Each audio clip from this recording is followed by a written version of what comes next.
1772 calendar വീണ്ടും ഉപയോഗിക്കാവുന്ന തൊട്ടടുത്ത വർഷം ഇത്. അപ്പോൾ നമുക്കിവിടെ 1772 എന്നൊരു വർഷം തന്നിട്ടുണ്ട്.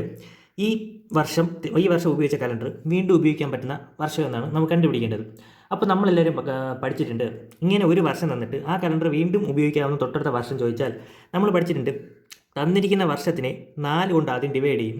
എന്നിട്ട് കിട്ടുന്ന ശിഷ്ടം 0 ആണെങ്കിൽ ആ വർഷത്തിനോടൊപ്പം 28 കൂട്ടുക. കിട്ടുന്ന ശിഷ്ടം 1 ആണെങ്കിൽ തന്നിരിക്കുന്ന വർഷത്തിനോടൊപ്പം 6 കൂട്ടുക. കിട്ടുന്ന ശിഷ്ടം 2 അല്ലെങ്കിൽ 3 ആണെങ്കിൽ 2 3 ആയാൽ തന്നിരിക്കുന്ന വർഷത്തിനോടൊപ്പം 11 കൂട്ടുക. ഇങ്ങനെ നമ്മൾ പഠിച്ചിട്ടുണ്ട്. അപ്പോൾ നമ്മളിവിടെ ആദ്യം 1772 4 കൊണ്ട് ഭാഗിക്കുന്നു. 1772 ഡിവൈഡഡ് ബൈ 4. 4 4 16, ശിഷ്ടം 1 7 ഇറക്കുന്നു. 4 4 16, ശിഷ്ടം 1 2 ഇറക്കുന്നു. 3 4 12, ശിഷ്ടം 0. ശിഷ്ടം 0 കിട്ടുന്നു. നമ്മൾ 1772 28 കൂട്ടി 1800 എന്ന് ഉത്തരം എഴുതുന്നു. ഓപ്ഷൻ എയിൽ തന്നെ 1800 ഉണ്ട്. പക്ഷേ 1800 എന്ന് പറയുന്ന ഉത്തരം തെറ്റാണ്, വളരെ തെറ്റാണ്. കാരണം നമ്മളിവിടെ 1772 4 കൊണ്ട് ഡിവൈഡ് ചെയ്തപ്പോൾ ശിഷ്ടം 0 അല്ലേ കിട്ടിയത്. ശിഷ്ടം 0 വന്നാൽ അതിൻ്റെ അർത്ഥം എന്താണ്? ആ വർഷം ഒരു അതിവർഷമാണെന്നല്ലേ.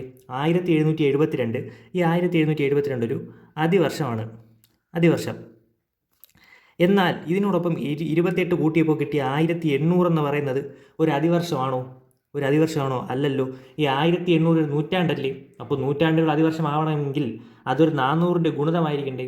1800 400ൻ്റെ ഗുണിതമല്ലല്ലോ. 400ൻ്റെ ഗുണിതം എന്ന് പറയുമ്പോൾ 400 800 1200 1600 2000 അങ്ങനെ പോകും. 1800 ഒരു 400ൻ്റെ ഗുണിതമല്ല. പിന്നെ എങ്ങനെയാണ് ഒരു അതിവർഷം ഉപയോഗിച്ച കലണ്ടർ ഒരു സാധാരണ വർഷം ഉപയോഗിക്കാൻ പറ്റുന്നത്?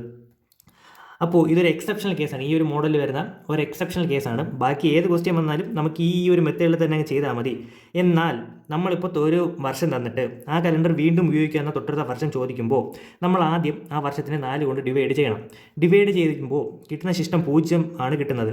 എന്നിട്ട് നമ്മൾ അതിനോടൊപ്പം 28 കൂട്ടുന്ന സമയത്ത് നമുക്ക് 400ൻ്റെ ഗുണിതമല്ലാത്ത ഒരു നൂറ്റാണ്ടാണ് ഉത്തരമായിട്ട് കിട്ടുന്നതെങ്കിൽ, 400ൻ്റെ ഗുണിതമല്ലാത്തൊരു നൂറ്റാണ്ടാണ് ഉത്തരമായി കിട്ടുന്നതെങ്കിൽ അവിടെ 28നോടൊപ്പം 40 കൂട്ടുക. 28 പകരം 40 കൂട്ടുക. അപ്പോൾ ഒന്നുകൂടെ പറയാം, നമ്മളോടൊരു വർഷം തന്നിട്ട് ആ കലണ്ടർ വീണ്ടും ഉപയോഗിക്കുന്ന തൊട്ടടുത്ത വർഷം ചോദിക്കുകയാണ്. നമ്മൾ ആ വർഷത്തെ 4 കൊണ്ട് ഡിവൈഡ് ചെയ്യുന്നു. നമുക്ക് ശിഷ്ടം 0 കിട്ടുന്നതെങ്കിൽ അവിടെ 28 നമ്മൾ ആദ്യം കൂട്ടി നോക്കണം.